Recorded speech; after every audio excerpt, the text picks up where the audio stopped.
बंदी छोड़ सतगुरु रामपाल जी परमेश्वर जी की जय हो। परम पिता परमात्मा सारी सृष्टि के रचनहार, कुल मालिक, असंख्य ब्रह्मांडों के स्वामी, जगत गुरु, तीनों लोकों में प्रवेश करके सबका धारण पोषण करने वाले राजाधिराज, आत्माधार, नाथों के नाथ, देवों के देव महादेव, सर्वेश्वर महेश्वर, मृत्युंजय, अजरो अमर, आदि अनादि सनातनी प्रभु, जगत पिता जगदीश्वर, श्री श्री 1008 की उपाधि के वास्तविक अधिकारी, अकाल मूरत शब्द स्वरूपी राम वासुदेव, सर्वगतम ब्रह्म, परम पूज्य, प्रथम पूज्य, परम संत, परम पुरुष, परम धनी, परम दयालु, सत्य कबीर, हक्का कबीर, अल्लाहु कबीर, अल्लाहु अकबर, बाखबर, अल्लाह ताला, जगत के तारणहार, जगत के मुक्तिदाता, जगत के जगन्नाथ, हारे के सहारे, हिंदुओं के राम, मुसलमानों के अल्लाह, सिखों के वाहिगुरु, ईसाइयों के मसीह, दया के सागर दयानिधि, करुणा के सागर करुणानिधि, स्वयंभू परिभू, संकट मोचन, कष्ट हरण, मंगल करण, दुख भंजन, अविगत कबीर, निर्विकार निर्विषम परमात्मा, अलय अलेख सतगुरु, आदि अनादि सतगुरु, असली मर्यादा पुरुषोत्तम, असली राम, असली कृष्ण, असली घनश्याम, असली मुरारी, राजाओं के राजा, महाराजाओं के महाराजा, शहंशाहों के शहंशाह, सम्राटों के सम्राट, भगवानों के भगवान, अल्लाहों के अल्लाह, प्रभुओं के प्रभु, मसीहाओं के मसीह, सच्चे वाहिगुरु, बाबाओं के बाबा, पीरों के पीर, सेठों के सेठ, जगत सेठ, सावड़सा सेठ, सर्वगुण संपन्न, अनंत कोटि कलाओं के स्वामी, अनंत कोटि ब्रह्मांडों के नायक, योगियों में महायोगी, ध्यानियों में महाध्यानी, सिद्धों में परम सिद्ध, ज्ञानियों में तत्व ज्ञानी, ब्रह्म ज्ञानी, महाज्ञानी, परम ज्ञानी, सर्वश्रेष्ठ ज्ञानी, विज्ञानी, युवा कबीर, समरथ कबीर, असमवात, अमित ओजा, सच्चे रहनुमा, करीम अल्लाह, सुभान अल्लाह, दुनिया के अंतिम पैगंबर। 8 सितंबर 1951 से गांव धनाना, जिला सोनीपत, हरियाणा, भारतवर्ष की पावन भूमि पे प्रकट रियल कल की भगवान श्री नारायण साकार हरि, श्री बाबा साहिब, शब्द स्वरूपी राम, संत श्रोमणी सतगुरु रामपाल जी परमेश्वर जी के चरण कमल में साध संगति से जुड़े हुए देश विदेश से सभी सत्सेवक भाई बहनों का अनंत कोटि दंडवत प्रणाम।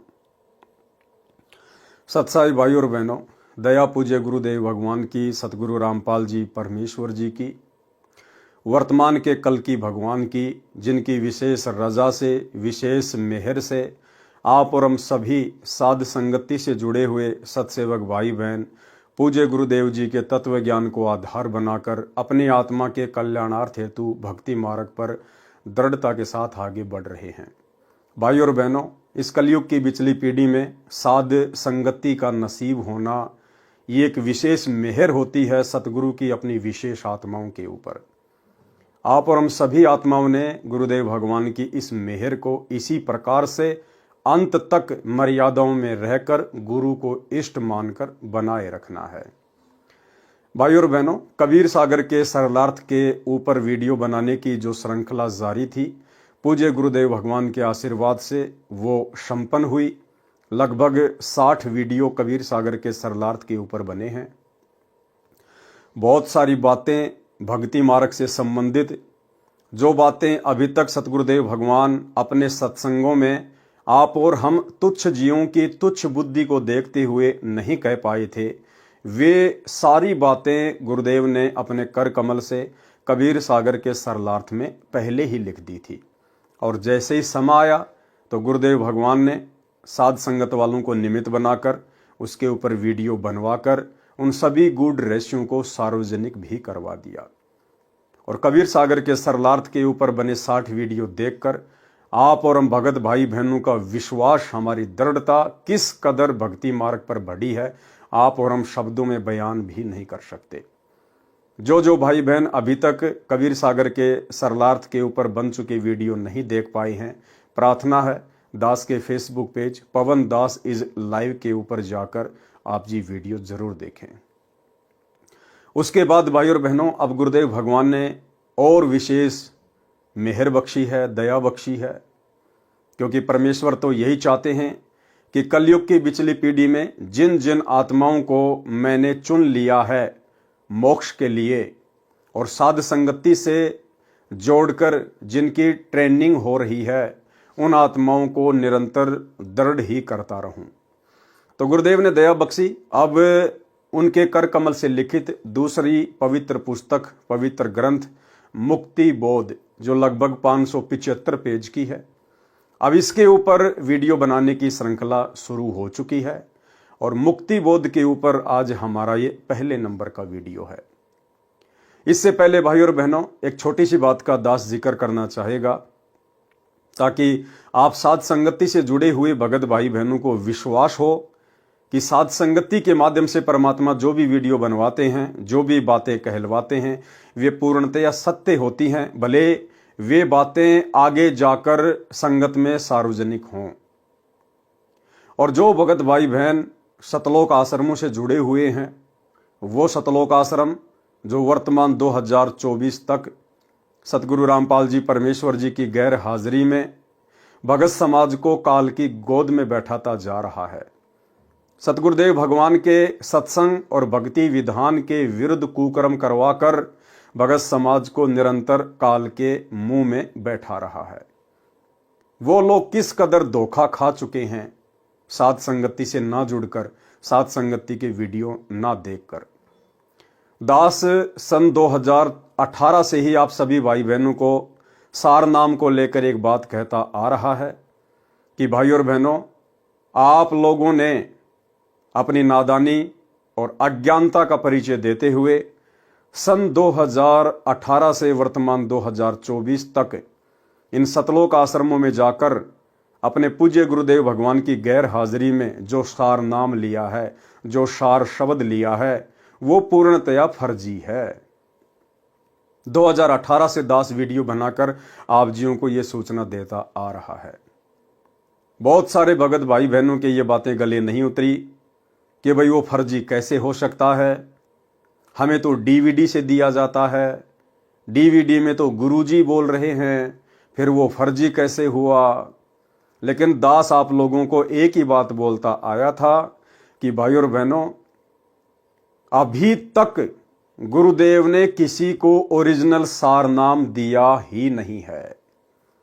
सार शब्द की तो आप बात ही छोड़ दीजिए, अभी तक संगत में कोई ओरिजिनल सार नाम के योग्य हुआ ही नहीं है।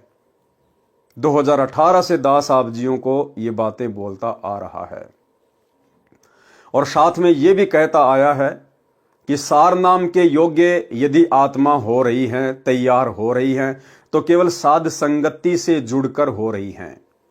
आने वाले समय में जब पूज्य गुरुदेव भगवान हिसार जेल से अपने मिशन को पूरा करके बाहर आएंगे तो सर्वप्रथम ओरिजिनल सार नाम की दया अपने सत्सेवक बच्चों के ऊपर करेंगे।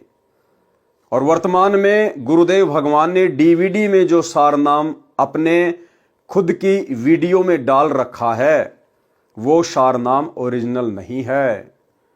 वो सार नाम गुरुदेव ने केवल संगत की परीक्षार्थ उस वीडियो में डाल रखा है, उस डीवीडी में डाल रखा है। और अभी तक गुरुदेव भगवान ने जिन जिन आत्माओं को सन 1994 से लेकर बरवाला कांड 2014 तक आश्रमों में अपने मुख कमल से या डीवीडी से जो सार नाम दिया है, वो भी ओरिजिनल सार नाम नहीं है। क्योंकि आज वर्तमान में गुरुदेव के जेल जाने के बाद भी वही डीवीडी वाला सार नाम भगत समाज को दिया जा रहा है। लेकिन इन दोनों में फर्क बहुत ज्यादा है।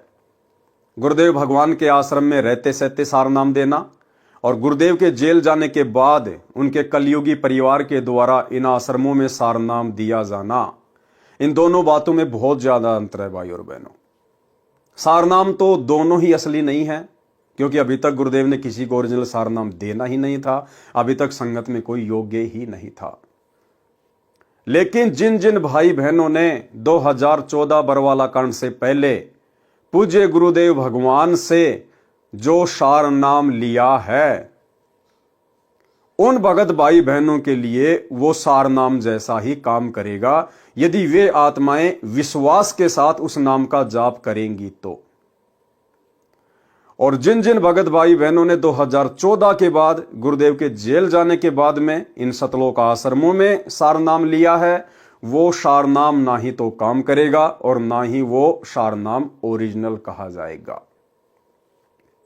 इसलिए आज का यह मेरा वीडियो उन भाई बहनों की आंखें खोलने के लिए है, विशेषकर जो भाई बहन गुरुदेव के जेल जाने के बाद में सारनाम ले चुके हैं, क्योंकि ये आप लोगों की परीक्षा थी। ये परीक्षा थी भगत समाज की। परमात्मा यही तो देखना चाहते थे कि 20 वर्षों से इन आत्माओं को मैंने जो ज्ञान दिया है, सन 1994 से लेकर 2014 तक, ये आत्माएं इस ज्ञान को कितना आधार बना पाई हैं, या अभी भी भेड़ चाल में देखा देखी में चलने की इनकी आदत बनी हुई है। तो 2014 बरवाला कांड के बाद जिन जिन भगत भाई बहनों ने सारनाम लिया है, वो भाई बहन आज का ये वीडियो देखकर, यदि आपको जरा भी अकल है, अगर जरा भी आपको गुरुदेव का तत्व ज्ञान समझ में आया है, आज ही और इसी वक्त वीडियो देखते ही पूज्य गुरुदेव भगवान से नाक रगड़कर अपने घर पर ही दंडवत प्रणाम करके क्षमा याचना मांग लेना और इस सारनाम के जाप को त्याग देना। केवल प्रथम नाम और शतनाम तक का ही जाप करें, जब तक गुरुदेव भगवान हिसार जेल से आकर आपको सारनाम ना दें। अन्यथा यह सारनाम आपके गले की हड्डी बनेगा, आपके गले की हड्डी। और ज्यादातर जिन जिन लोगों ने 2014 के बाद में सारनाम लिया है, ज्यादातर उन भगत भाई बहनों के लिए वो फर्जी सारनाम गले की हड्डी बन चुका है। घर घर में झगड़ा, घर घर में कहर, अकाल मौत, किसी भी प्रकार से कोई राहत वो सारनाम उन भगत भाई बहनों को नहीं दे रहा। जितनी अच्छी प्रकार से भक्ति वो सतनाम लेकर कर रहे थे, इन शतलोक आश्रमों से वो फर्जी सारनाम लेकर अब उनके प्रथम नाम की और शतनाम की भी वो भक्ति नहीं बन पा रही है, क्योंकि मर्यादा खंडित हो चुकी है। अविश्वास प्रदर्शित कर दिया आपने अपने गुरु के ऊपर। आपने अपने गुरुदेव भगवान के हिसार जेल से बाहर आने का तनिक भी इंतजार नहीं किया। ये आपका अपने गुरुदेव के प्रति अविश्वास को दर्शाता है, अविश्वास को। अब आपको बताएंगे कि वो सारनाम नकली कैसे है, क्यों दास पिछले 7 वर्षों से 6 वर्षों से उसको नकली बता रहा है। अब आपको पूज्य गुरुदेव भगवान के मुख कमल से, सतगुरु रामपाल जी परमेश्वर जी के मुख कमल से आपको सुनाएंगे कि जो सारनाम वर्तमान में उनके जेल जाने के बाद में भगत समाज को दिया है, वो सारनाम फर्जी है, ओरिजिनल नहीं है। अब वो सारनाम क्या है, ये भी तो आपको पता होना चाहिए। तो उन भगत भाई बहनों को तो पता चल जाएगा। अभी एक छोटा सा वीडियो मैं आपको दिखाऊंगा नितिन रायजादा का। नितिन रायजादा के बारे में आप जानते ही होंगे, काल प्रेरित आत्मा है, विशेषकर सतगुरु रामपाल जी परमेश्वर जी के भक्तों के पीछे हाथ धो के पड़ा हुआ है। अंत में मिलेगा कुछ नहीं सिवाय खुद की बर्बादी के।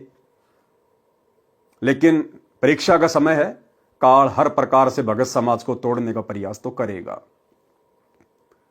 तो सतलोक आश्रमों से गुरुदेव के जेल जाने के बाद वो फर्जी सारनाम लेकर भी लोग सतलोक आश्रमों से जुड़कर नहीं रह पाए और चले गए नितिन रायजादा के पास में, नितिन रायजादा वाला सारनाम लेने के लिए, जो 52 अक्षर से बाहर का है, इस दुनिया से बाहर का है।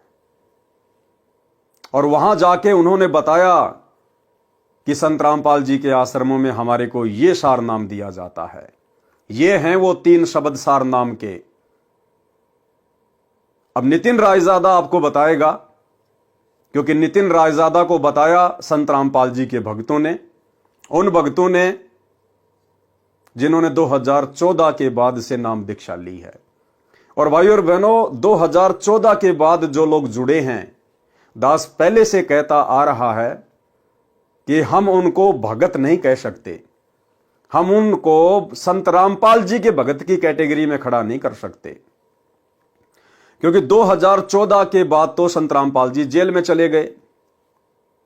और उसके बाद से जिन जिन लोगों को नाम दीक्षा दी गई है डीवीडी से, ऑनलाइन या इन सतलोक आश्रमों में, ये मनमाना आचरण है, मनमुखी आचरण है गुरुदेव के कलयुगी परिवार का, केवल धार्मिक धंधे के लिए। और ये बात तो आप सबको पता है कि गुरुदेव के जेल जाने के बाद भगत समाज की परीक्षा चल रही है। 2014 से भगत समाज की परीक्षा चल रही है। तो भाई परीक्षा के समय में नए एडमिशन नहीं हुआ करते हैं, यह आप सबको पता है। जब स्कूलों में एग्जाम चल रहे होते हैं, परीक्षा चल रही होती हैं, तो नए एडमिशन स्वीकार्य नहीं होते हैं। और संत रामपाल जी के पंथ में यह परीक्षा उस समय तक चलेगी जब तक संत रामपाल जी हिसार जेल से बाहर नहीं आ जाते हैं। तो 2014 से परीक्षा जारी है और जब तक गुरुदेव भगवान हिसार जेल से बाहर नहीं आ जाते हैं तब तक यह परीक्षा जारी रहेगी। और भाई परीक्षा के समय में नए एडमिशन नहीं हुआ करते हैं, ये तो जबरदस्ती के एडमिशन लिए जा रहे हैं अपने धार्मिक धंधे के लिए, सतगुरु रामपाल जी के काल प्रेरित कलयुगी परिवार के द्वारा। लेकिन चलो जैसा भी है, परमात्मा कहते हैं जिन हरि जैसा सुमरिया ताको तैसा लाभ।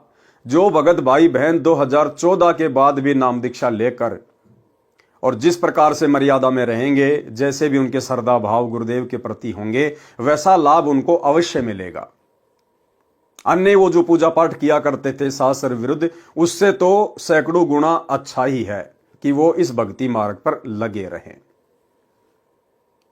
तो अब आपको मैं नितिन रायजादा का, जो कि पूरी तरह से आध्यात्मिक क्षेत्र में बावड़ी बूंच आदमी है, अध्यात्म का कै भी उसको पता नहीं है, काल प्रेरणा से केवल सतगुरु रामपाल जी के भक्तों को तोड़ने का प्रयास कर रहा है।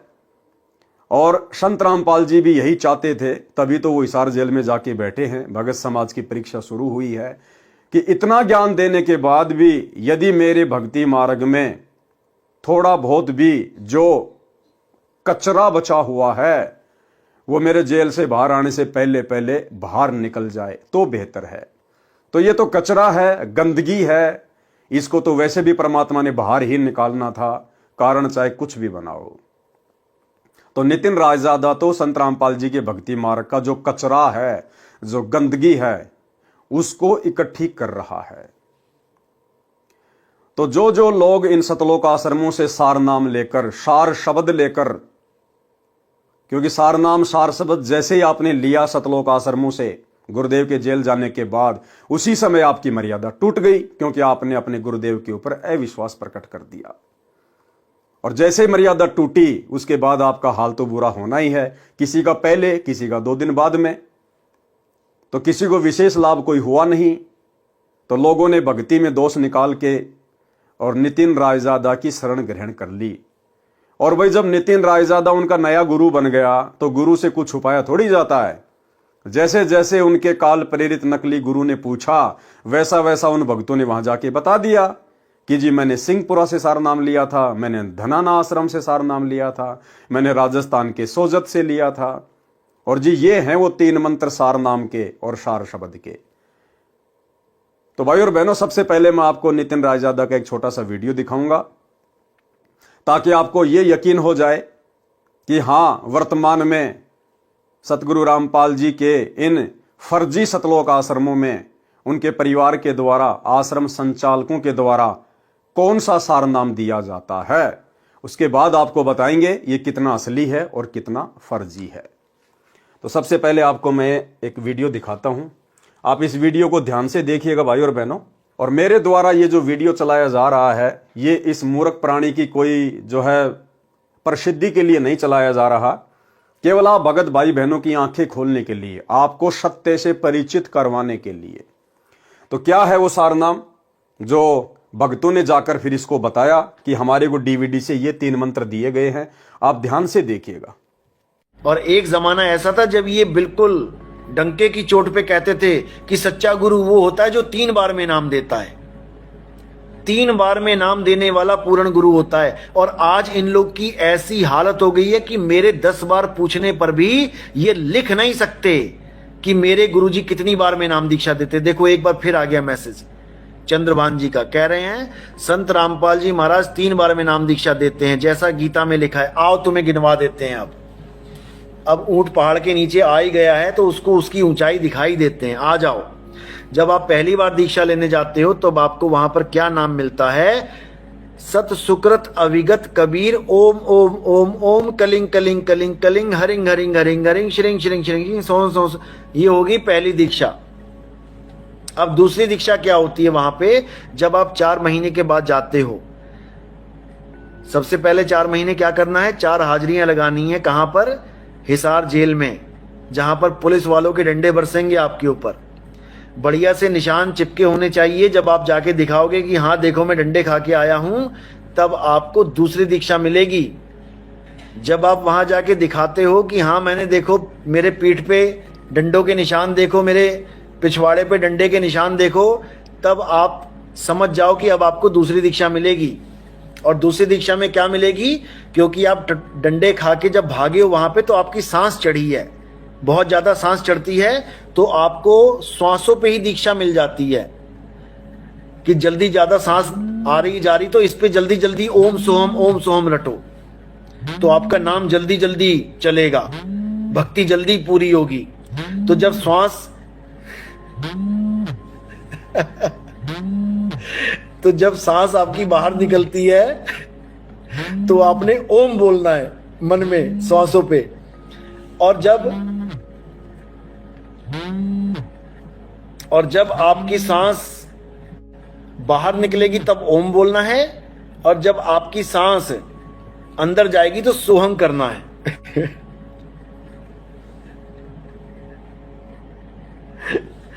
तो जब ओम सोहम चलेगा, तो ये आपकी दूसरी दीक्षा हो जाएगी।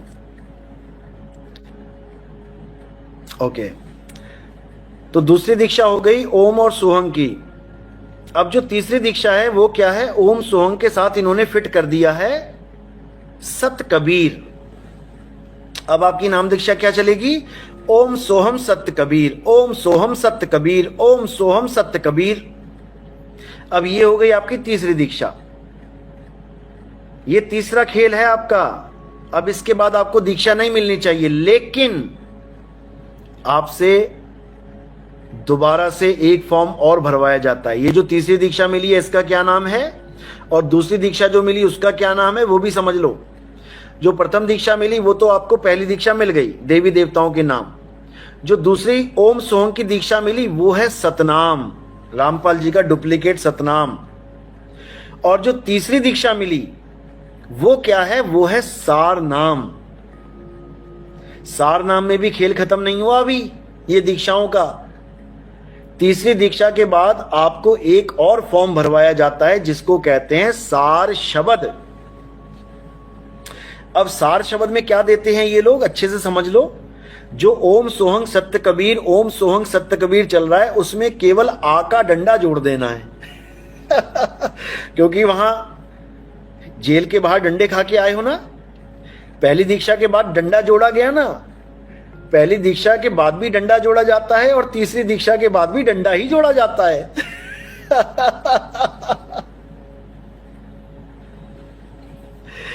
कबीर के साथ केवल आ का डंडा जोड़ के कबीरा बना देना है, बस हो गया। ओम सोहम सत्य कबीरा, ओम सोहम सत्य कबीरा, ओम सोहम सत्य कबीरा।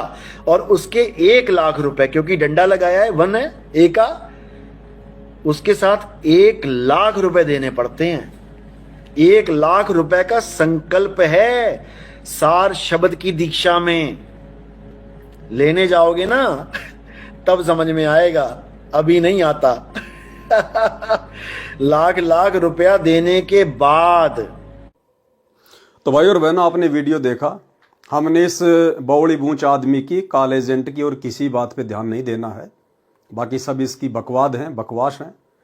हमने केवल ध्यान ये देना है कि सतलोक आश्रमों से डीवीडी से सार नाम लेकर बरवाला कांड के बाद जो लोग इसके पास गए हैं, उन लोगों ने जाके बताया कि ये सार नाम है और ये सार शब्द है। और जिन जिन लाखों भगत भाई बहनों को सतलोक आश्रमों से सार नाम मिल चुका है, जो ये वीडियो देख रहे हैं, उनको भी अच्छे से पता है कि यही वो नाम है जो आपको इन आश्रमों में दिए जाते हैं। तो ये वीडियो मेरा दिखाने का केवल एक मकसद यही था कि आपको ये पता चल जाए कि वो मंत्र क्या है जो वर्तमान में इन सतलोक आश्रमों में दीक्षा के रूप में दिए जा रहे हैं। बाकी ये मंत्र मालूम हो जाने से, इन मंत्रों को देख लेने से या जाप कर लेने से किसी का मोक्ष नहीं है। ये मंत्र उस समय काम करेंगे अपना जिस समय आप अधिकारी से लेंगे, और अधिकारी आपको गुरुदेव भगवान ने असंख्यों बार बता दिया कि उनके अलावा इस पूरे ब्रह्मांड में आज के दिन और कोई नहीं है। जब तक हम पूज्य गुरुदेव जी से ये तीनों मंत्र प्राप्त नहीं करेंगे, विधिवत दीक्षा ग्रहण नहीं करेंगे, तब तक ये मंत्र मोक्ष में किसी प्रकार का कोई काम नहीं करेंगे, और इनको मनमुखी रूप से जपने का भी कोई फायदा नहीं है। तो आपको बस मंत्रों के बारे में मुझे बताना था कि वो मंत्र क्या हैं। अब भाई और बहनों, आपको आगे लेके चलता हूं, पूज्य गुरुदेव का एक छोटा सा वीडियो दिखाता हूं आपको।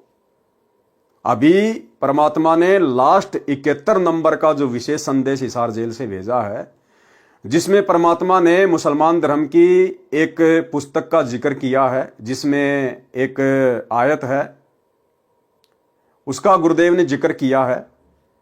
और उसका जिक्र करते हुए गुरुदेव ने बताया कि मुसलमान धर्म की उस आयत में, सूरह अस-सूरा में, जो ऐन सीन काफ लिखा हुआ है, ऐन सीन काफ, उसके विषय में अनुवादकर्ता ने लिखा है कि इन 3 मंत्रों का अर्थ तो केवल अल्लाह ही जान सकता है, अल्लाह के अलावा और कोई भी नहीं बता सकता। और सतगुरु रामपाल जी ने बड़ी आसानी से उन तीनों के बारे में बता दिया, उस आयत के बारे में बता दिया कि इसका क्या अर्थ है, क्या इसका मतलब है, ये ऐन सीन काफ ये क्या है। तो आप सुनिए पूज्य गुरुदेव जी का ये छोटा सा वीडियो 3 मिनट का, ये बहुत ज्यादा इंपॉर्टेंट है। और यही 3 मिनट का गुरुदेव का वीडियो सारे भेद खोल देगा कि वर्तमान 2014 में गुरुदेव के जेल जाने के बाद इन सतलोक आश्रमों से जिन जिन भगत भाई बहनों ने सार नाम की दीक्षा ली है या सार शब्द की दीक्षा ली है, वो पूरी तरह से फर्जी है। तो अब हम सुनेंगे पूज्य गुरुदेव जी के मुख कमल से, सुनिएगा। अब आपको बताता हूँ थोड़ा सा पाक कुरान मजीद। देखो इसमें क्या बताया है, एक चैप्टर है, उसका नाम है अस सूरा और संख्या नंबर है 42, यानी सूरत अस सूरा 42 आयत नंबर, श्लोक नंबर 1-2। आयत नंबर 1 पर प्रथम में लिखा है आ मीम। आ माने है, मीम माने मैं, है और मैं, ये 2 अक्षर अलग अलग, जैसे क ख ए, ऐसे है और मैं। फिर दूसरी आयत में लिखा है एन सीन काफ। जैसे हम पंजाबी सीखा करते थे, चौथी कक्षा शुरू हो जाती थी पहले पंजाबी, पंजाब ज्वाइंट था, हरियाणा और पंजाब एक थे। तो पंजाबी की हम जब वर्णमाला सीखा करते थे तो कहते थे कक्खा गग्गा दद्दा गग्गा ईड़ा ऊड़ा सस्सा मम्मा, यानी कक्खा क, गग्गा ग, तथा तय, गद्दा द। तो कक्खा गग्गा क ख ग, ऐसे सीखना पड़ता था। तो एन का अर्थ है ए, सीन का अर्थ है से, काफ का अर्थ है क। ये वर्णमाला है अरबी की, एन ए, सीन से, काफ क, ए से क। इसके अनुवादकर्ता ने, पाक कुरान के अनुवादकर्ताओं ने ये लिखकर छोड़ दिया है कि इन 2 आयतों का अर्थ तो अल्लाह ही जान सकता है। पाक कुरान के अनुवादकर्ताओं ने ये लिखकर छोड़ दिया है कि इन 2 आयतों का अर्थ तो अल्लाह ही जान सकता है। पाक कुरान के अनुवादकर्ताओं ने ये लिखकर छोड़ दिया है कि इन 2 आयतों का अर्थ तो अल्लाह ही जान सकता है और कोई नहीं। अब एक चीज भाई और बहनों आगे ध्यान से सुनना, गुरुदेव भगवान ने ऐन सीन काफ के बारे में बताया कि जो सारनाम दिया जाता है, और सारनाम में जो 3 मंत्र दिए जाते हैं, ये जो ऐन सीन काफ है, ये सारनाम की दीक्षा में उन तीनों मंत्रों के पहले पहले शब्द हैं, पहले पहले शब्द। सारनाम में जो 3 नाम दिए जाते हैं, ये ऐन सीन काफ उन तीनों मंत्रों के पहले पहले शब्द हैं। ध्यान से सुनना, फिर आपको लिखा हुआ भी दिखाऊंगा। ये क्या है? गीता अध्याय 17 श्लोक 23 में ओम तत्सत, ये 3 मंत्र। इनमें तीनों मंत्रा का पहला अक्षर है ए से क। जिनको तीनों मंत्र प्राप्त हो बच्चे आसानी से समझ देंगे। ये वो मंत्रों का केवल पहला पहला अक्षर लिख रखा है, बहुत नथिंग। तो ऐसा कहते के हासिल होना था, ओम तत्सत से क्या हासिल होना था, अब इसकी एब्रीविएशन निकली सारी। अब इसको सारे से विस्तार से करा। तो भाई और बहनों, आपने देख लिया, गुरुदेव भगवान ने अपने मुख कमल से कह दिया कि ये जो ऐन सीन काफ है, ऐसा क, ऐन सीन काफ, सारनाम में जो 3 मंत्र दिए जाते हैं, उन तीनों मंत्रों के ये पहले पहले अक्षर हैं, ऐ स क, ऐन सीन काफ। और सारनाम क्या दिया जाता है इन सतलोक आश्रमों में, वो आपने नितिन रायजादा से अभी देख लिया है। अब भाई और बहनों, आपको आसानी से समझ में आएगा कि वर्तमान में गुरुदेव के जेल जाने के बाद जो सारनाम की दीक्षा दी जा रही है, ये असली सारनाम है या फर्जी सारनाम है।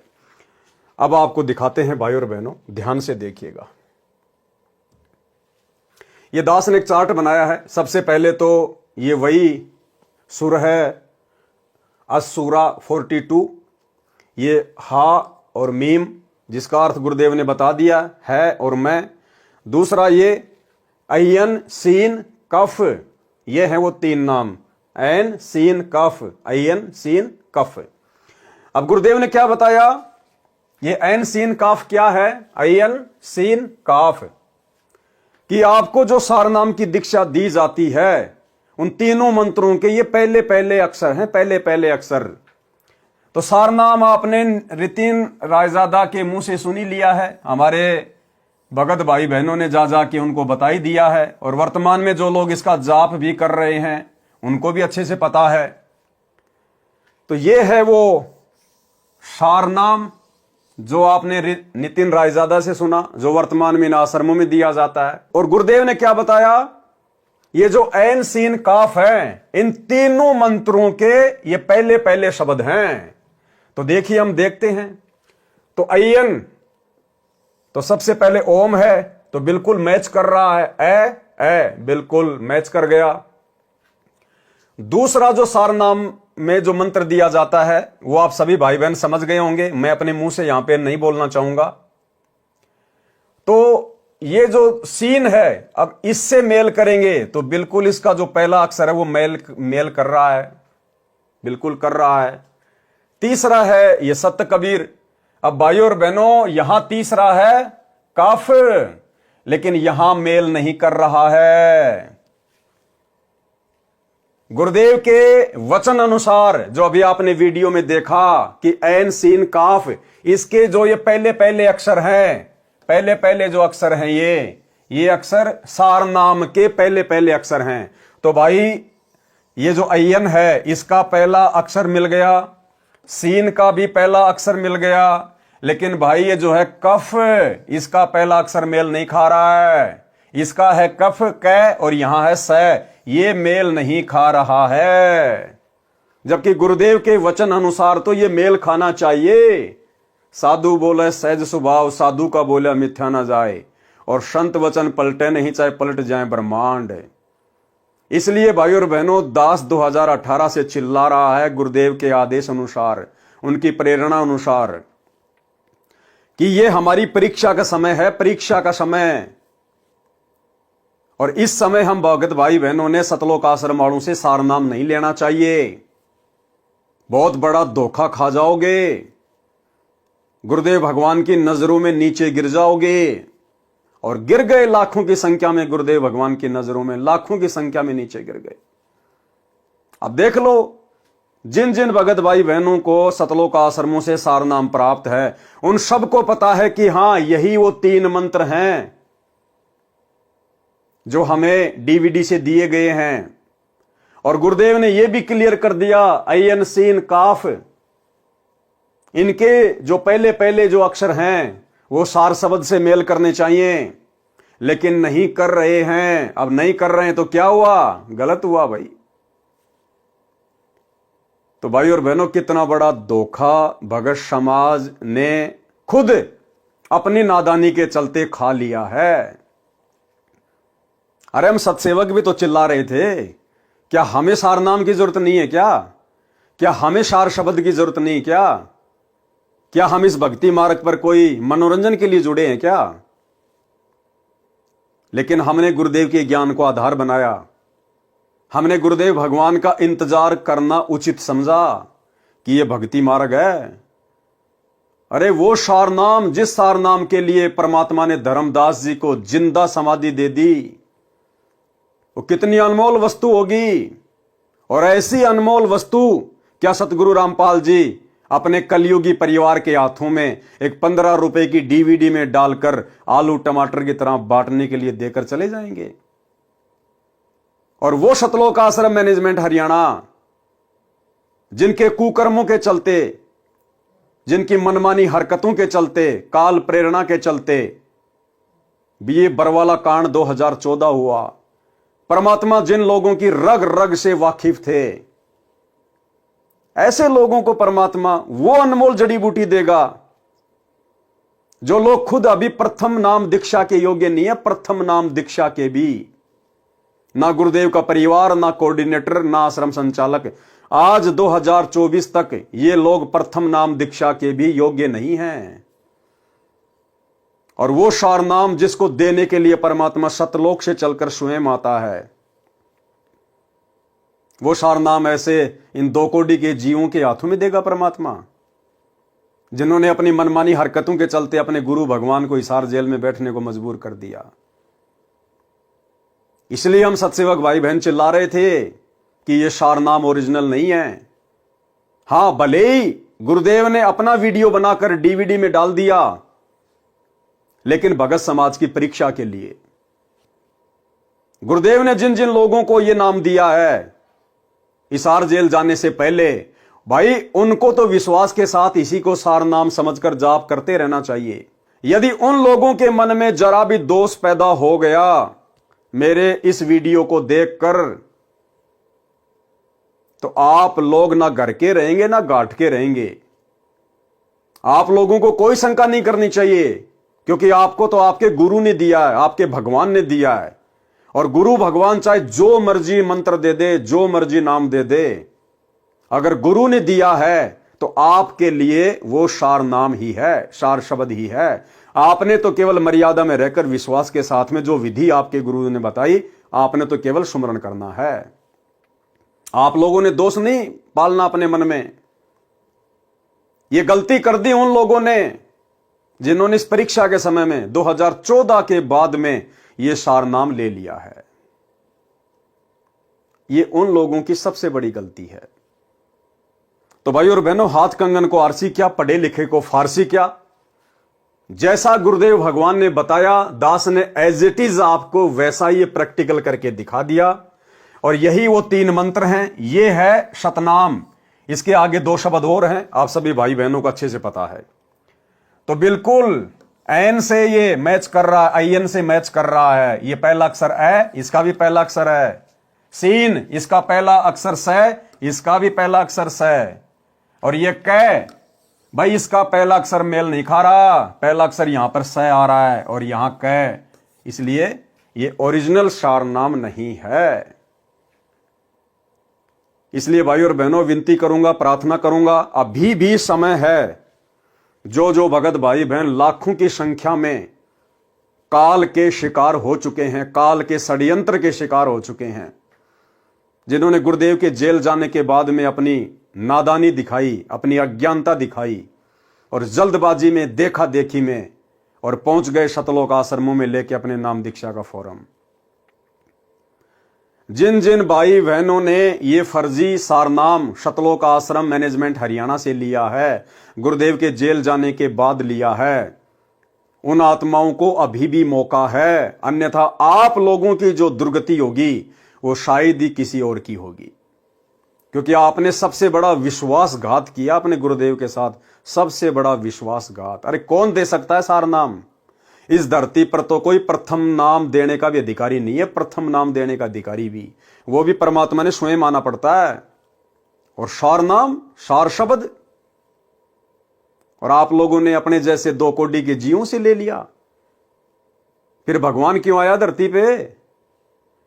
अरे जब सार नाम सार शब्द भगत ही भगत को दे रहा है तो भगवान क्या भेड़ बकरियां चराने आया यहां पर सतलोक से? जरा भी दिमाग नहीं लगाया तुम लोगों ने। ये थी परीक्षा, अभी भी समय है। गुरुदेव भगवान से नाक रगड़ रगड़ के अगर बात समझ में आई है तो अपने घर पर ही नाक रगड़ रगड़ के गुरुदेव से समय याचना कीजिए, रो रो के, कि परमात्मा नादान हूं, ये बंदी छोड़, 2 कोड़ी का तुच्छ जीव हूं मालिक, क्षमा करना, पापी आत्मा हूं, बंदी छोड़, बहुत बड़ी गलती हो गई, आगे से ध्यान रखूंगा परमात्मा। और आज ही मैं इस सार नाम का जाप करना छोड़ रहा हूं, केवल प्रथम नाम और शतनाम का ही स्मरण करूंगा। और गुरुदेव जब तक आप हिसार जेल से बाहर नहीं आ जाते हैं अपनी लीला पूरी करके, तब तक मैं किसी भी सतलोक आश्रम में नहीं जाऊंगा, कहीं भी ज्योति पाठ और दान का पैसा नहीं दूंगा, किसी के भी बहकावे में नहीं आऊंगा। सात संगति से जुड़कर अपने घर को आश्रम बनाकर, ज्ञान को आधार बनाकर अपनी भक्ति करूंगा। हो सकता है परमात्मा आपकी सुन ले, बाकी दूसरा कोई चारा नहीं है। भाई और बहनों, गलतफहमी में ना रहना। हवा निकल गई है हजारों की संख्या में उन भगत भाई बहनों की, दुर्गतियां हो रही हैं जिन्होंने ये फर्जी सार नाम ले लिए। तो ये आप लोगों को दिखाना था, उम्मीद करूंगा बात समझ में आ गई होगी। अब भाई और बहनों, हम आगे बढ़ते हैं आज के अपने मुख्य टॉपिक के ऊपर। पवित्र ग्रंथ मुक्ति बोध जो पूज्य गुरुदेव जी ने अपने कर कमल से लिखी है, आप और हमारे सामने है, आप और हमारे हाथों में है। आज इसका ये पहला वीडियो हम गुरुदेव भगवान के विशेष आशीर्वाद से बनाने जा रहे हैं। और भाई और बहनों, कोई भी धर्म ग्रंथ होता है, कोई भी पुस्तक होती है, शुरुआत के 2, 4, 5 वीडियो केवल उसकी भूमिका बनाते हैं, केवल भूमिका। जैसे हम लोग पहले फिल्में देखा करते थे 3 घंटे की, तो आधी घंटे की तो भूमिका बनती थी, कुछ विशेष समझ में नहीं आता था। इसी प्रकार से कोई भी ग्रंथ, कोई भी पुस्तक होती है, शुरुआत में 10, 15, 20, 25 उसके जो पेज होते हैं वो एक प्रकार से भूमिका होती है। आप लोगों को बताया जाता है कि ये किस संदर्भ में है, कौन कौन इसके पात्र हैं, क्यों ये पुस्तक लिखी गई है। लेकिन ये पवित्र ग्रंथ मुक्ति बोध, ये आदरणीय गरीबदास जी महाराज जी का जो सदग्रंथ साहिब है, जिसमें 24,000 वाणियां हैं, ये उन वाणियों के सरलार्थ को लेकर है। यानी हमारे मतलब की जो वाणियां हैं, उन वाणियों को निकालकर, उन विषयों को निकालकर सतगुरु रामपाल जी ने आप और हमारे लिए, भगत समाज के लिए, ये पवित्र ग्रंथ अपने कर कमल से लिखकर हमें दिया है। और इसमें सबसे पहले आदरणीय गरीबदास जी महाराज जी की महिमा है, उनके विषय में लिखा हुआ है। वे कौन थे, कहाँ के रहने वाले थे, कैसे उनको परमात्मा मिले, परमात्मा मिलने के बाद उन्होंने आध्यात्मिक क्षेत्र में क्या किया, तो ये उनके विषय में है। चूंकि भाई और बहनों, गुरुदेव भगवान के कर कमल से लिखित है और महापुरुषों की जीवनी पर है, इसलिए इस पवित्र ग्रंथ को पढ़ने और सुनने से भी हम ढेर सारे पुण्य के भागी बनते हैं। और जितना हम इन महापुरुषों की जीवनी को पढ़ेंगे, हमें उतना ही फायदा है, उतना ही लाभ है। तो इस पवित्र ग्रंथ में कुछ एक बातें वही आएंगी शुरुआत में, जो बातें अन्य गुरुदेव के कर कमल से लिखित पुस्तकों में गुरुदेव ने लिखी हुई हैं, जिनके ऊपर हम वीडियो बना चुके हैं। तो हम भगत भाई बहनों ने उसी जोश और उसी उमंग के साथ में इनको पढ़ना है, क्योंकि हमारे पूज्य गुरुदेव जी के कर कमल से लिखी हुई है। फिर जैसे जैसे हम आगे बढ़ेंगे, 4, 5, 6 वीडियो में आगे बढ़ेंगे, उसके बाद भाई और बहनों, परमात्मा ने अनमोल खजाना आप और हमारे अंदर इतना दृढ़ विश्वास पैदा हो जाएगा, अगर ब्रह्मा विष्णु महेश भी आकर हमें डगमग करने का प्रयास करें तो मुंह की खा के जाएंगे। फिर ये छोटे मोटे काल के एजेंट, भला इनकी तो औकात ही क्या है, जिनके चक्कर में सतलोक आश्रमों से फर्जी सार नाम सार शब्द लेकर लोग अपने जीवन का सत्यानाश करवाने के लिए जा रहे हैं। तो अब हम शुरुआत करते हैं पूज्य गुरुदेव भगवान के कर कमल से लिखित इस पवित्र ग्रंथ से।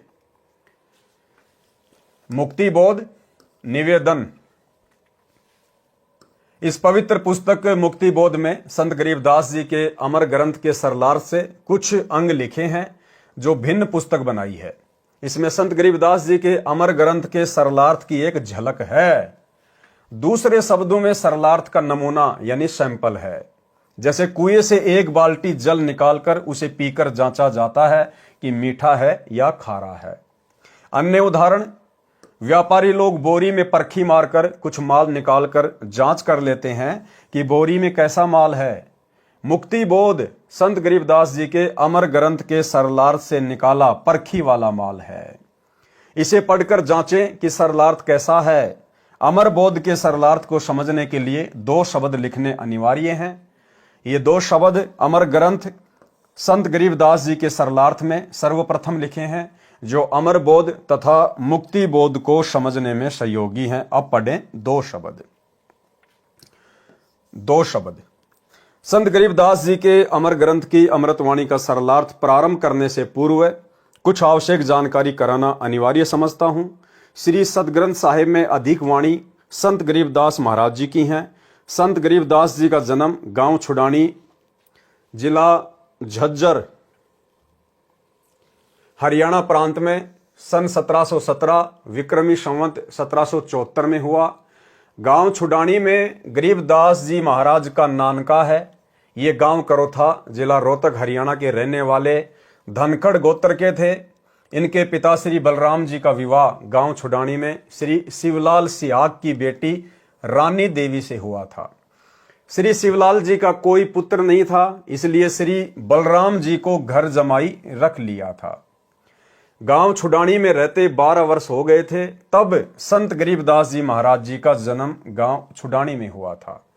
श्री शिवलाल जी के पास 2500 बीघा, बड़ा बीघा जो वर्तमान के बीघा से 2.75 गुना बड़ा होता था, इतनी जमीन थी, जिसके वर्तमान में 1400 एकड़ जमीन बनती है।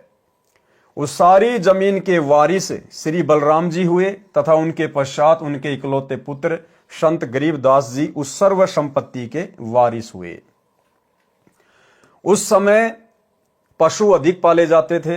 लगभग 150 गौवें श्री बलराम जी रखते थे। उनको चराने के लिए अपने पुत्र गरीबदास जी के साथ अन्य कई पाली किराए पर ले रखे थे। वे भी गौवों को खेतों में चराने के लिए ले जाया करते थे। जिस समय संत गरीबदास जी 10 वर्ष की आयु के हुए, वे गायों को चराने के लिए अन्य गवालों के साथ नला नामक खेत में गए हुए थे। फाल्गुन मास की सुदी द्वादशी के दिन के लगभग 10 बजे परम अक्षर ब्रह्म एक जिंदा महात्मा के वेश में मिले। गांव कबलाना की सीमा से सटा नला खेत है। सर्व गवाले एक जांडी के पेड़ के नीचे बैठकर खाना खा रहे थे। वह पेड़ गांव कबलाना से छुडानी को जाने वाले कच्चे रास्ते पर था। वर्तमान में सरकार ने उस रास्ते पर सड़क का निर्माण करवा दिया है। परमेश्वर कबीर जी सतलोक से पेड़ से कुछ दूरी पर उतरे। रास्ते रास्ते कबलाना की ओर छुडानी को जाने लगे। जब गवालों के पास आए तो गवालों ने कहा, बाबा जी आदेश। राम राम। परमेश्वर जी ने कहा, राम राम। गवालों ने कहा कि बाबा जी खाना खाओ।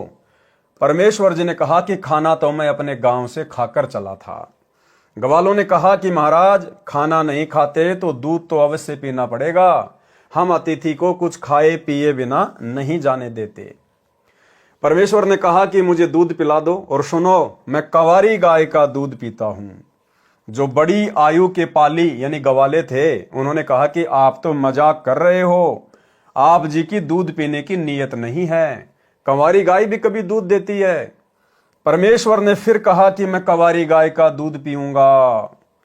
गरीबदास बालक ने एक बछिया जिसकी आयु 1.5 वर्ष की थी, जिंदा बाबा के पास लाकर खड़ी कर दी। परमात्मा ने बछिया की कमर पर आशीर्वाद भरा हाथ रख दिया। बछिया के स्तन लंबे लंबे हो गए। एक मिट्टी के लगभग 5 किलोग्राम की समता के पात्र बरोले को बछिया के स्तनों के नीचे रखा। स्तनों से अपने आप दूध निकलने लगा। मिट्टी का पात्र भर जाने पर दूध निकलना बंद हो गया। पहले जिंदा बाबा ने पिया। शेष दूध को अन्य पालियों गवालों को पीने के लिए कहा तो बड़ी आयु के गवाले जो संख्या में 10-12 थे कहने लगे कि बाबा जी, कवारी गाय का दूध तो पाप का दूध है, हम नहीं पिएंगे। दूसरे, आप ना जाने किस जाति के हो, आपका झूठा दूध हम नहीं पिएंगे। तीसरे, ये दूध आपने जादू जंत्र करके निकाला है, हम पर जादू जंत्र का कुप्रभाव पड़ेगा। ये कहकर जिस जांडी के पेड़ के नीचे बैठे थे वहां से चले गए। दूर जाकर किसी वृक्ष के नीचे बैठ गए। तब बालक गरीबदास जी ने कहा कि हे बाबा जी, आपका झूठा दूध तो अमृत है, मुझे दीजिए। कुछ दूध बालक गरीबदास जी ने पिया। परमेश्वर जिंदा वेशधारी ने संत गरीबदास जी को ज्ञान उपदेश दिया। तत्व ज्ञान, सूक्ष्म वेद का ज्ञान बताया। संत गरीबदास जी के अधिक आग्रह करने पर परमेश्वर ने उनकी आत्मा को शरीर से अलग किया और ऊपर के रूहानी मंडलों की सैर कराई। एक ब्रह्मांड में बने सर्व लोकों को दिखाया। श्री ब्रह्मा, श्री विष्णु तथा शिव जी से मिलाया। उसके पश्चात ब्रह्मलोक तथा श्री देवी दुर्गा का लोक दिखाया। फिर 10वें द्वार ब्रह्मरंध्र को पार करके ब्रह्म काल के 21 ब्रह्मांडों के अंतिम छोर पर बने 11वें द्वार को पार करके अक्षर पुरुष के 7 संख ब्रह्मांडों वाले लोक में प्रवेश किया। संत गरीबदास जी को सर्व ब्रह्मांड दिखाए, अक्षर पुरुष से मिलाया। पहले उसके 2 हाथ थे, परंतु परमेश्वर के निकट जाते ही अक्षर पुरुष ने 10,000 हाथों का विस्तार कर लिया। जैसे मोर पक्षी अपने पंखों को फैला लेता है, अक्षर पुरुष को जब संकट का अंदेशा होता है तब ऐसा करता है। अब देखो भाई और बहनों, परमात्मा की वाणी यहां पर सत्य सिद्ध हो जाती है कि निर्विकार निर्भय तू ही और शकल भयमान, सब पर तेरी साहिबी तुझ पर साहिब नाए। कि हे कबीर परमेश्वर सतगुरु रामपाल जी, आपके अलावा इस पूरी सृष्टि में ना ही तो कोई निर्विकार है और ना ही कोई निर्भय है। अक्षर पुरुष 7 संख ब्रह्मांडों का स्वामी, 10,000 कलाओं का स्वामी। और जैसे ही उसने कबीर परमेश्वर जी को देखा, उसे संकट का अंदेशा हुआ। और जब अक्षर पुरुष को संकट का आभास होता है, उस समय वो अपनी शक्ति का जो है वो प्रदर्शन करता है, सामने वाले को डराने के लिए, भयभीत करने के लिए।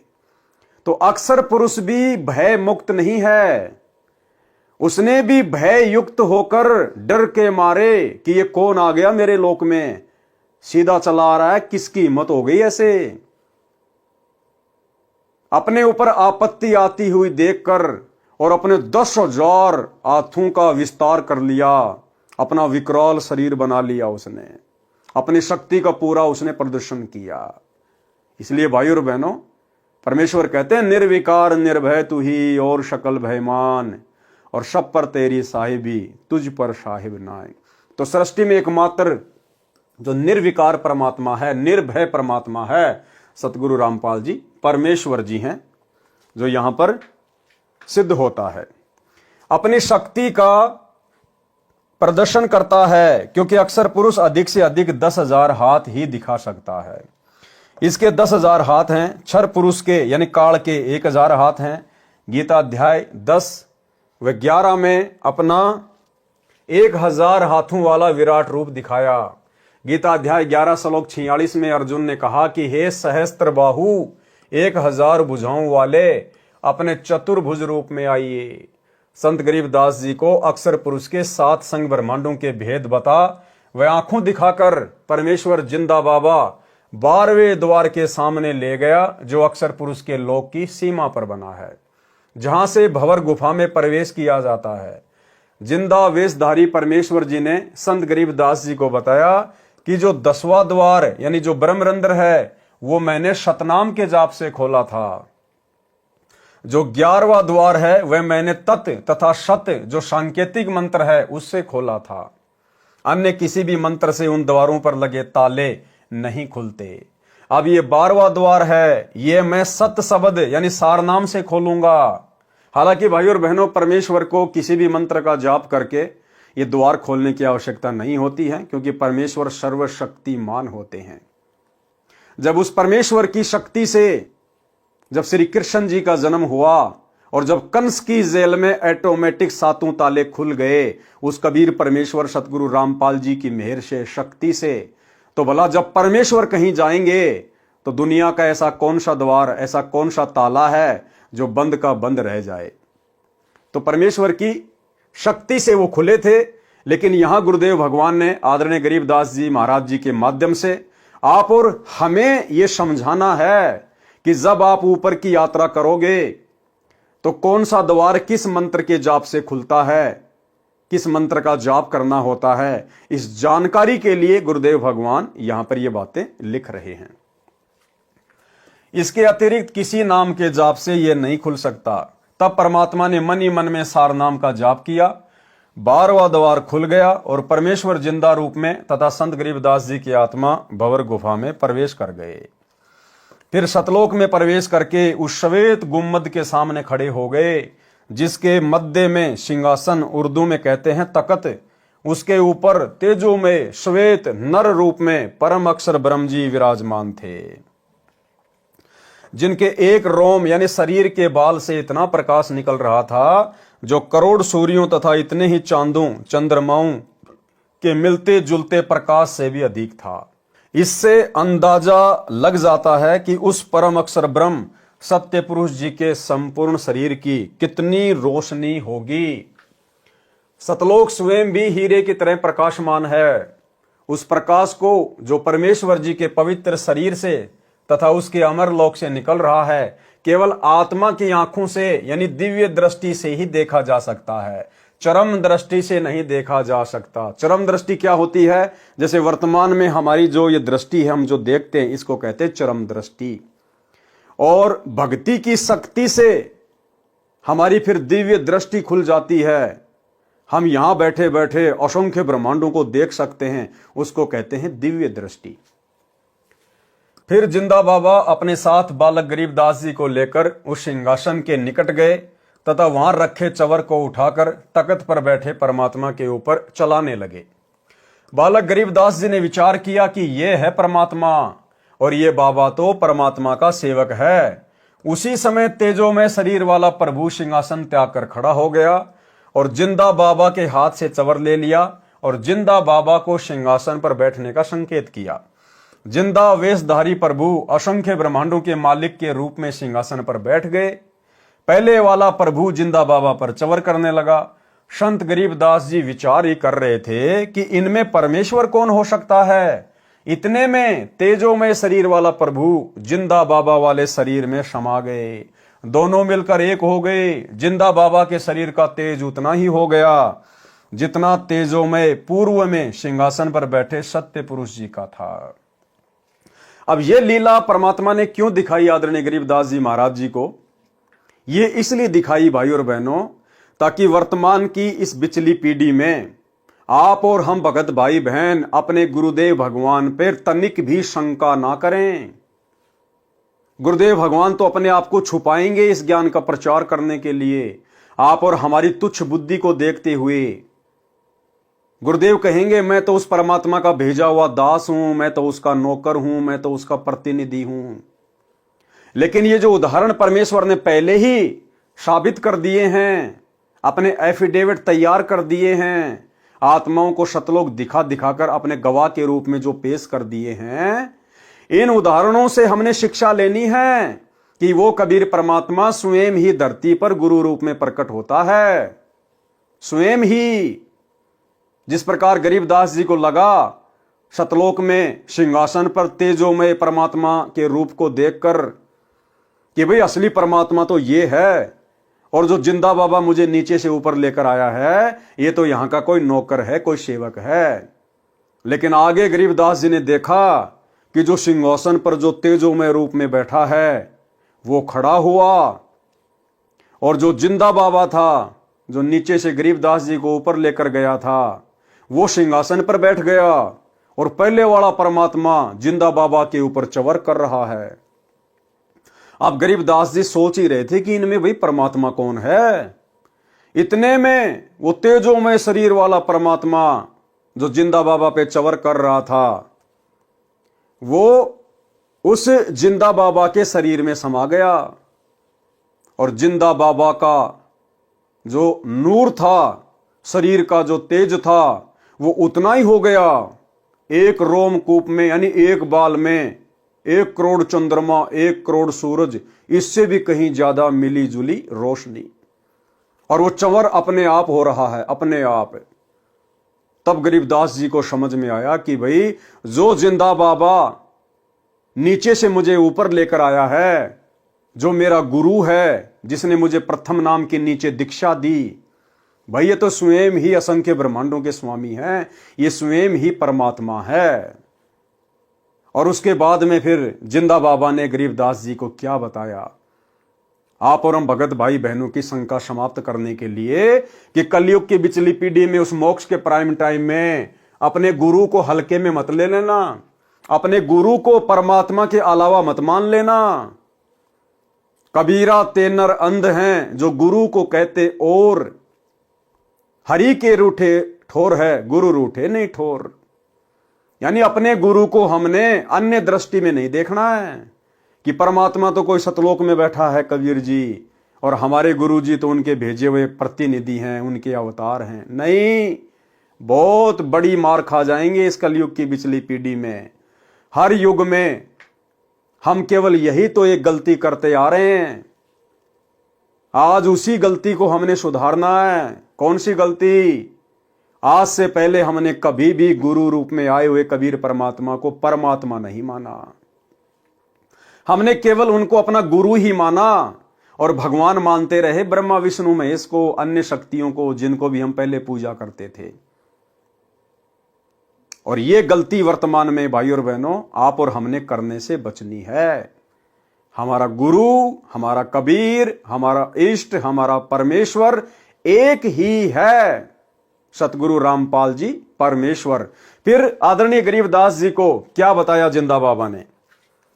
कुछ ही क्षणों में परमेश्वर बोले, हे गरीबदास, मैं असंख्य ब्रह्मांडों का स्वामी हूं, मैंने ही सर्व ब्रह्मांडों की रचना की है, सर्व आत्माओं को वचन से मैंने ही रचा है, 5 तत्व तथा सर्व पदार्थ भी मैंने ही रचे हैं, क्षर पुरुष यानी ब्रह्म तथा अक्षर पुरुष व उनके लोकों को भी मैंने उत्पन्न किया है, इनको इनके तप के बदले में सर्व ब्रह्मांडों का राज्य मैंने ही प्रदान किया है।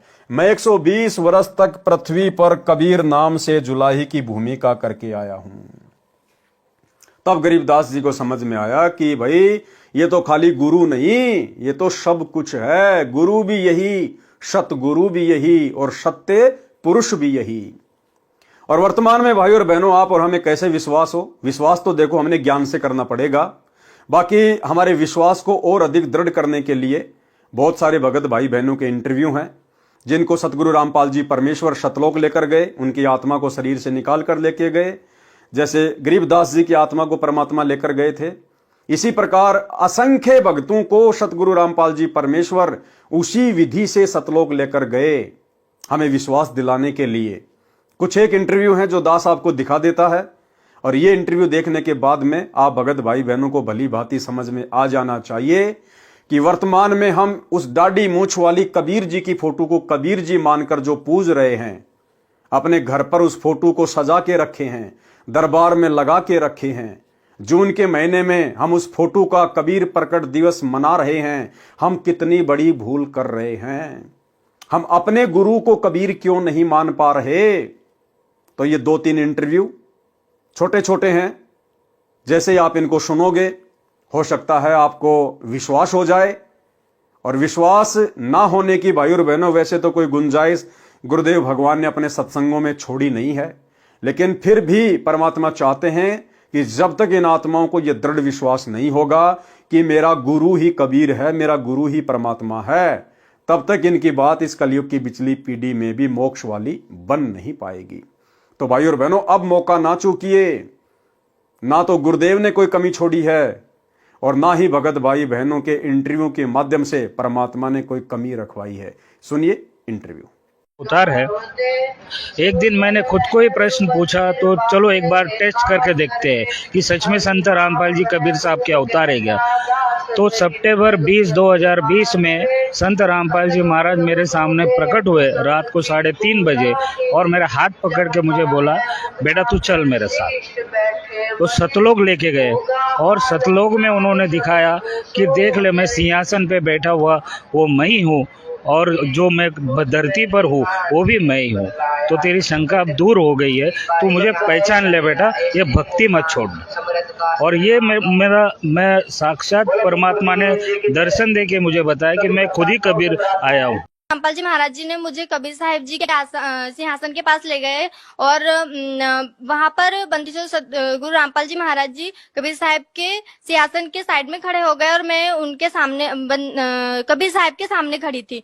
तो क्या हुआ, देखते ही देखते क्या हुआ कि बंदीछोड़ सतगुरु रामपाल जी महाराज कबीर साहिब के शरीर में समा गए और फिर अकेले कबीर परमात्मा रह गए। फिर कबीर परमात्मा का शरीर बंदीछोड़ सतगुरु रामपाल जी महाराज जी के रूप में चेंज हो गया। फिर बंदीछोड़ सतगुरु रामपाल जी महाराज जी कबीर साहिब के रूप में चेंज हो गए। फिर तब मुझे वहां पर समझ आया कि जो बंदीछोड़ सतगुरु रामपाल जी महाराज जी हमारे बीच यहाँ धरती पर रह रहे हैं, यही खुद कबीर परमात्मा है और यही भगवान है जिसे मैं बचपन से तलाश रही। तो भाई और बहनों, वीडियो आपने देखा और वीडियो देखकर आप लोगों ने विचार करना चाहिए, गुरुदेव के ज्ञान को आधार बनाकर चिंतन मनन करना चाहिए कि अभी भी यदि हम उस कागज के टुकड़े कबीर जी वाली मुर्दा फोटो को कबीर जी मानकर पूज रहे हैं तो हम इस कलयुग की बिचली पीढ़ी में भी कितना बड़ा धोखा खा रहे हैं। भारत देश जम्बू द्वीप के काशी नगर बनारस में नीरू नीमा नाम के पति पत्नी थे। वे मुसलमान जुलाहा थे, वे निसंतान थे। ज्येष्ठ सुदी पूर्णिमासी की सुबह ब्रह्म मुहूर्त में लहर तारा नामक सरोवर में काशी के बाहर जंगल में मैं नवजात शिशु का रूप धारण करके कमल के फूल पर लेटा था। मैं अपने इसी स्थान से गति करके गया था।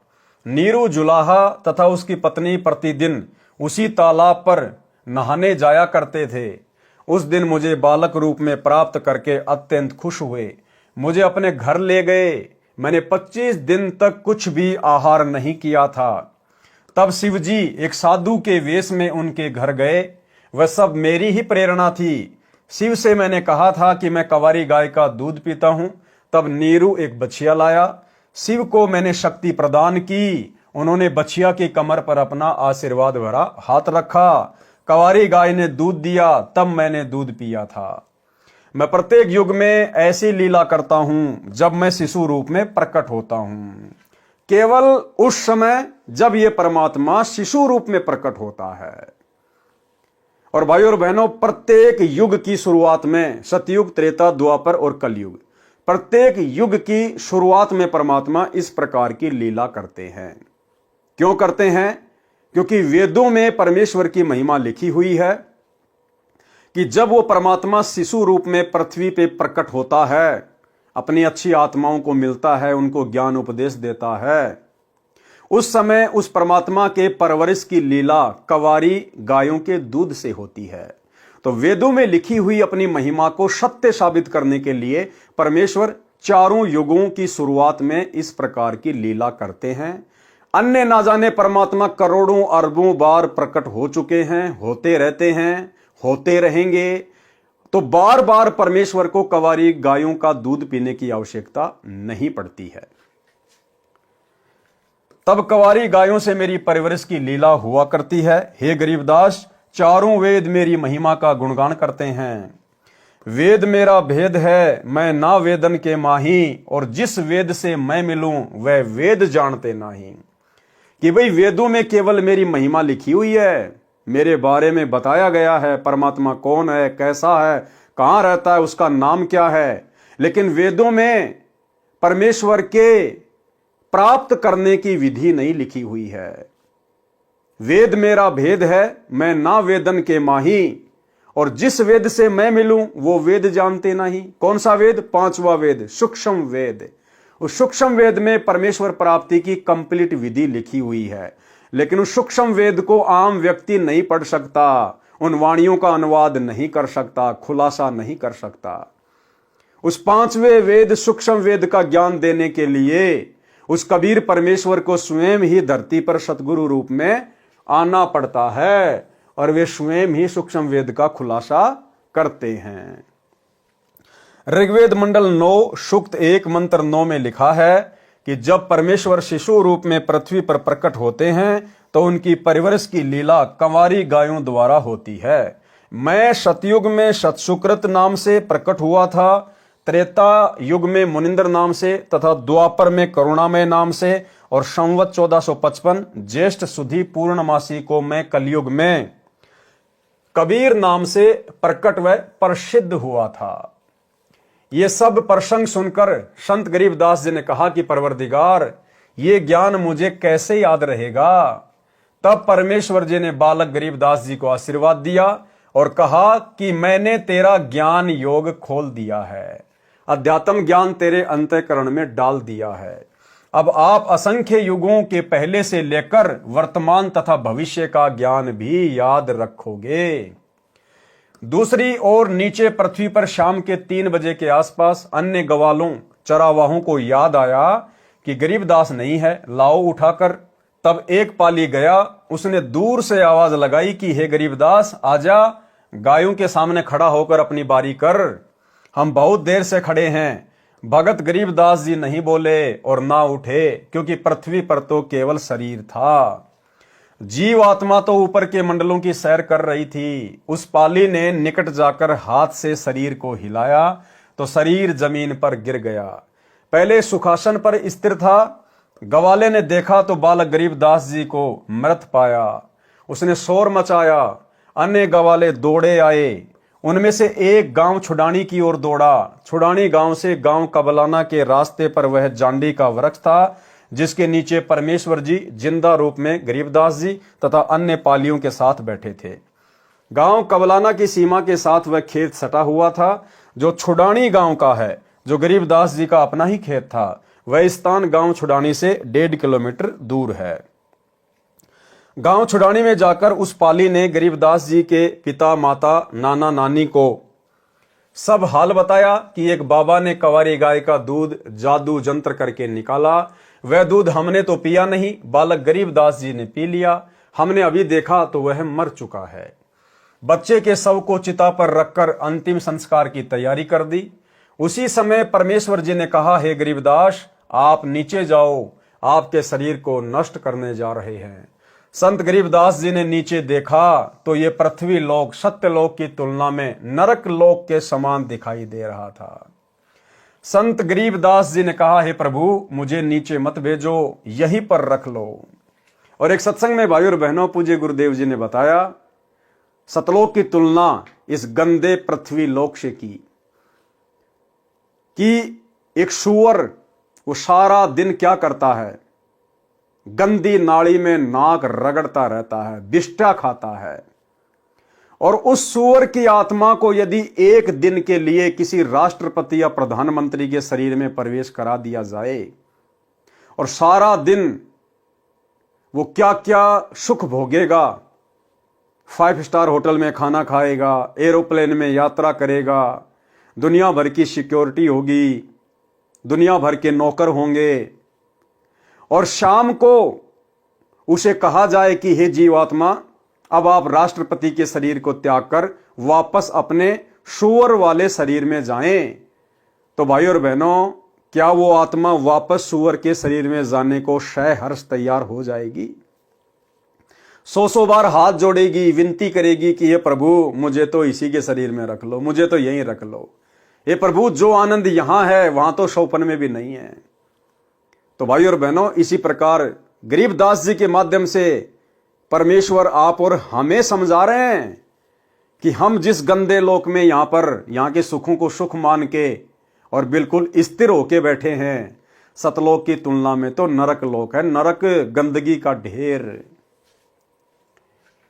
संत गरीबदास जी ने कहा, हे प्रभु मुझे नीचे मत भेजो, यहीं पर रख लो। तब सत्य पुरुष कबीर जी ने कहा कि आप पहले भक्ति करोगे, जो साधना मैं तुझे बताऊंगा उस भक्ति की कमाई यानी शक्ति से फिर यहां स्थायी यानी परमानेंट स्थान प्राप्त करोगे। सामने देख, वह तेरा महल है जो खाली पड़ा है, सर्व खाद्य पदार्थ भरे पड़े हैं। नीचे पृथ्वी पर वर्षा होगी तो अन्न होगा, कितनी मेहनत करनी पड़ती है, यहां जैसे पदार्थ पृथ्वी पर है ही नहीं। आप नीचे जाओ, प्रथम मंत्र मैंने तुझे दे दिया है, फिर सतनाम भी तुझे प्रदान करके आऊंगा। ये सतनाम 2 अक्षर का होता है, एक ओम अक्षर, दूसरा तत्, ये सांकेतिक है। फिर कुछ समय उपरांत तुझे सार नाम दूंगा। इन सर्व नामों, प्रथम नाम, दूसरा नाम तथा तीसरे नाम की साधना करके ही तू यहां आ सकेगा। मैं हरदम भगत के साथ रहता हूं, तू चिंता मत करना। अब आप शीघ्र जाइए। क्या कह रहे हैं गुरुदेव कि मैं हमेशा भगत के साथ रहता हूं। यानी भाई और बहनों, नाम दीक्षा लेने के बाद में हम भगत भाई बहनों ने कहीं भी फालतू में धक्के खाने की आवश्यकता नहीं पड़नी चाहिए। नाम दीक्षा लेने के बाद भगत के केवल 2 ही ठिकाने होते हैं। पहला ठिकाना है उसका अपना घर जहां उसका परिवार रहता है, और दूसरा ठिकाना है आश्रम जहां उसका गुरुदेव भगवान रहता है। लेकिन उन आश्रमों में केवल उसी समय जाना चाहिए जब उसके पूज्य गुरुदेव भगवान सह शरीर उन आश्रमों में विराजमान हो। अन्यथा जैसा उसका घर वैसा उसका आश्रम। मैं हरदम भगत के साथ रहता हूं, तो चिंता मत करना। अब आप शीघ्र जाइए। इतना कहकर परम अक्षर पुरुष जी ने संत गरीबदास जी के जीव को शरीर में प्रवेश कर दिया। कुल परिवार के लोग चिता में अग्नि लगाने ही वाले थे। उसी समय बच्चे के शरीर में हलचल हुई।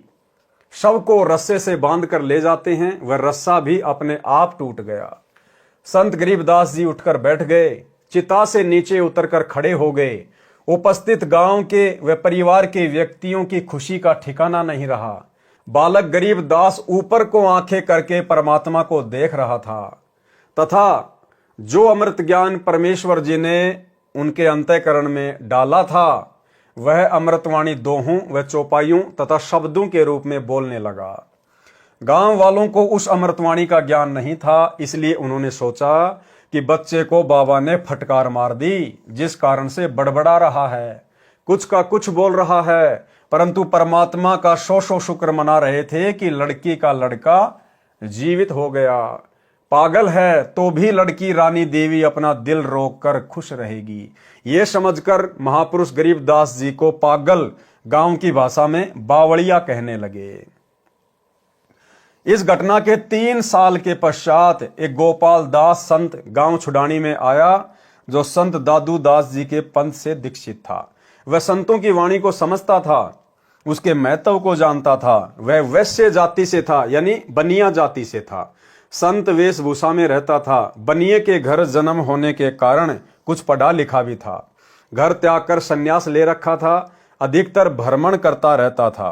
गांव गांव में जाकर प्रचार करता था। कुछ शिष्य भी बना रखे थे। उसका एक बैरागी जाति का गांव छुडानी का भी शिष्य था, वह उसके घर रुका हुआ था। उस शिष्य ने संत गोपाल दास से कहा कि हे गुरुदेव, हमारे गांव के चौधरी का दोहता यानी लड़की का लड़का किसी साधु की फटकार से पागल हो गया है। वह तो मर गया था, चिता पर रख दिया गया था। लड़की रानी की किस्मत से बच्चा जीवित तो हो गया, परंतु पागल हो गया।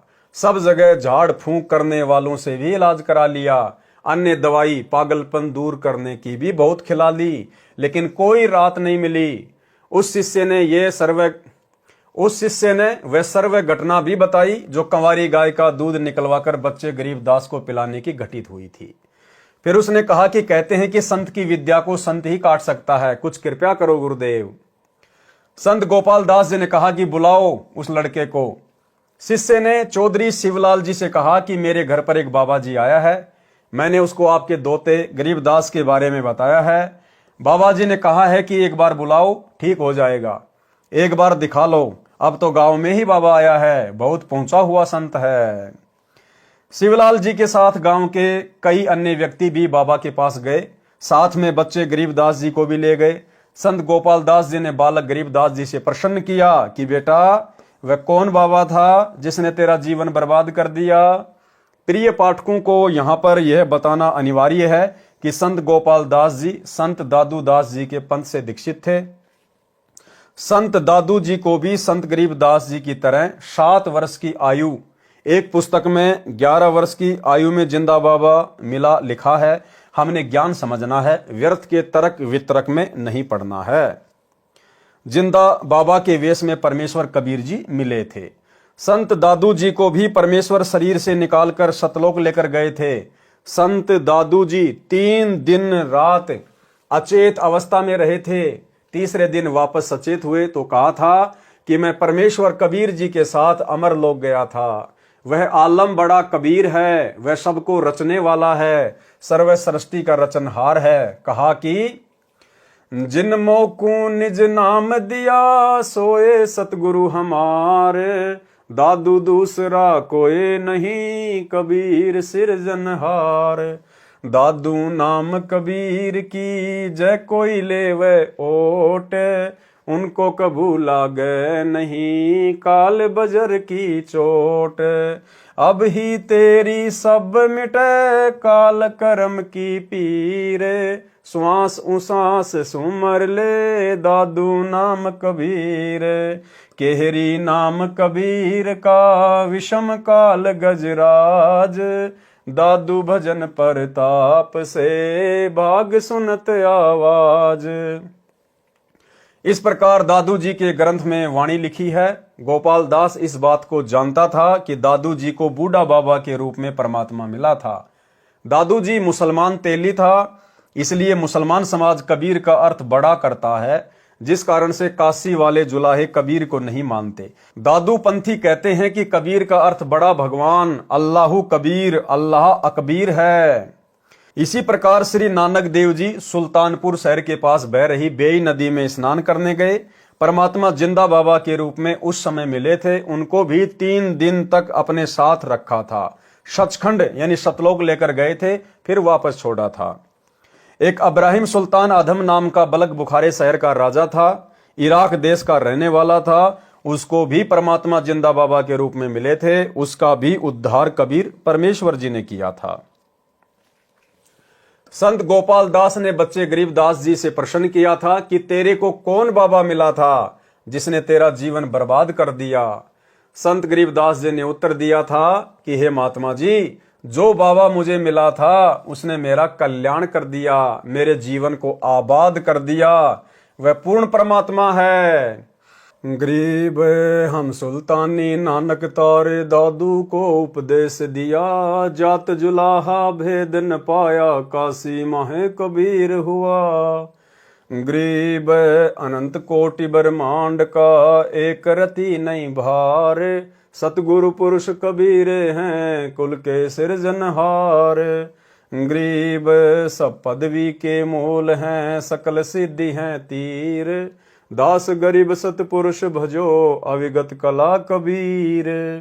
गरीब अजब नगर में ले गए हमको सतगुरुआण, जल के बिंब अगाध गति सूते चादर ताण। गरीब शब्द स्वरूपी उतरे सतगुरु सत कबीर, दास गरीब दयालु हैं डिगे बंधावे धीर।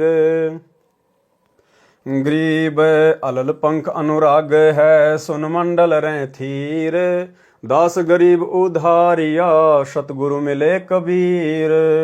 गरीब परपटन वह लोक है जहाँ अदली सतगुरु सार, भक्ति हेत से उतरे पाया हम दीदार। गरीब ऐसा सतगुरु हम मिला है जिंदा जगदीश, सुन विदेशी मिल गया छत्र मुकुट है शीश। गरीब जमजो राजा से डरे धर्मराय दर धीर, ऐसा सतगुरु एक हैं अदली असल कबीर। गरीब माया का रस पिया कर हो गए डामाडोल, ऐसा सतगुरु हम मिला ज्ञान योग दिया खोल। गरीब जमजो राजा से डरे मिटे कर्म के लेख, अदली असल कबीर हैं कुल के सतगुरु एक। संत गरीबदास जी को कौन मिला था? बाबा जी को उसका परिचय दिया। जो ऊपर लिखी वाणियों में संत गरीबदास जी ने स्पष्ट कर दिया है कि जिस परमेश्वर कबीर जी ने हम सबको, संत गरीबदास, संत दादूदास, संत नानक देव तथा राजा अब्राहिम सुल्तानी आदि आदि को पार किया, वह भारतवर्ष के काशी शहर में कबीर जुलाहा नाम से प्रसिद्ध हुआ है। वह अनंत कोटि ब्रह्मांडों का सृजनहार है, वह मुझे मिला था। ये उपरोक्त वाणी बोलकर संत गरीबदास 13 वर्षीय बच्चे चल पड़े। संत गोपाल दास जी समझ गए कि यह कोई सामान्य बच्चा नहीं है, ये तो परमात्मा से मिला है, ऐसी अमृतवाणी बोल रहा है, इस वाणी को लिखना चाहिए। ये विचार करके बालक गरीबदास जी के पीछे पीछे चल पड़ा और कहने लगा कि हे गांव वालों, ये बालक पागल नहीं है, तुम पागल हो। ये क्या बोल रहा है, तुम समझ नहीं सके। मुझे पता चला है ये बच्चा तो अवतार है प्रभु का, इसको तो जिंदा बाबा के रूप में स्वयं भगवान मिले थे। इसी प्रकार हमारे पूज्य दादू साहेब जी को भी मिले थे।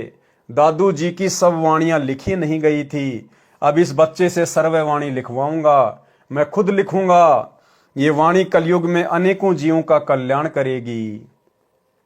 संत गोपाल दास जी के बार बार आग्रह करने पर संत गरीबदास जी ने कहा, गोपाल दास जी, यदि पूरी वाणी लिखे तो मैं लिखवाऊं, कहीं बीच में छोड़ गए तो नहीं लिखवाऊंगा।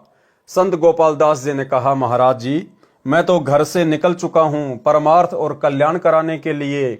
मेरी 62 वर्ष की आयु हो चुकी है, मुझे इससे अच्छा कोई कार्य नहीं है, आप कृपया करें।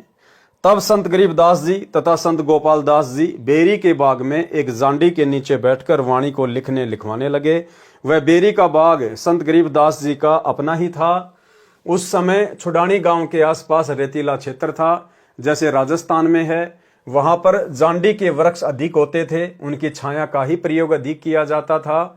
इस प्रकार संत गरीबदास जी ने परमात्मा से प्राप्त तत्व ज्ञान आंखों देखा हाल वाणी रूप में बोला तथा संत गोपाल दास जी ने लिखा। लगभग 6 महीनों तक ये कार्य किया गया।